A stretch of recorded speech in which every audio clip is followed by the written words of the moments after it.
তীব্র উত্তেজনা সিপিএম প্রার্থী সৃজন ভট্টাচার্যকে ঘিরে বিশাল বিক্ষোভ। পুলিশের হস্তক্ষেপে লোকজন কোনো মতে সেখান থেকে বেরিয়ে আসেন। অভিযোগ, বুথের 100 মিটারের মধ্যে প্রচুর লোক জড়ো হয়েছিল। তিনি পুলিশকে সমাবেশ ছত্রভঙ্গ করার নির্দেশ দেন। এরপর বিক্ষুব্ধ জনতা তাকে ঘিরে ধরে বিক্ষোভ শুরু করে।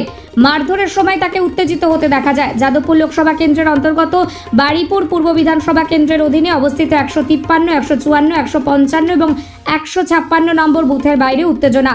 সিপিএম প্রার্থীর এজেন্টকে বসতে বাধা দেওয়ার অভিযোগ। উল্টো তৃণমূল কংগ্রেসের কর্মীরা জানান এখানে শান্তিপূর্ণভাবে ভোট চলছে, তবে বুথের বাইরে তুমুল মারামারি চলছে ঘটনাস্থলে।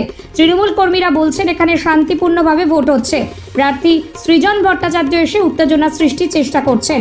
Bureau report, news UNI. বুথের 100 মিটারের মধ্যে কিসের জমায়েত এটা? ছড়েন জমায়েত ছড়েন।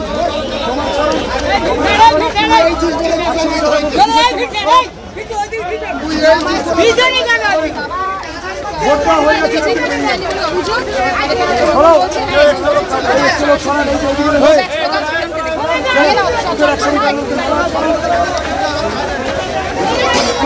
কোথায় আপনাদের 100 মিটারের স্পট কোথায়?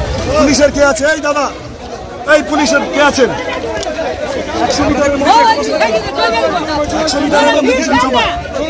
100 মিটারের জমা ভাড়া আছে। খুব ভালো কথা। জমা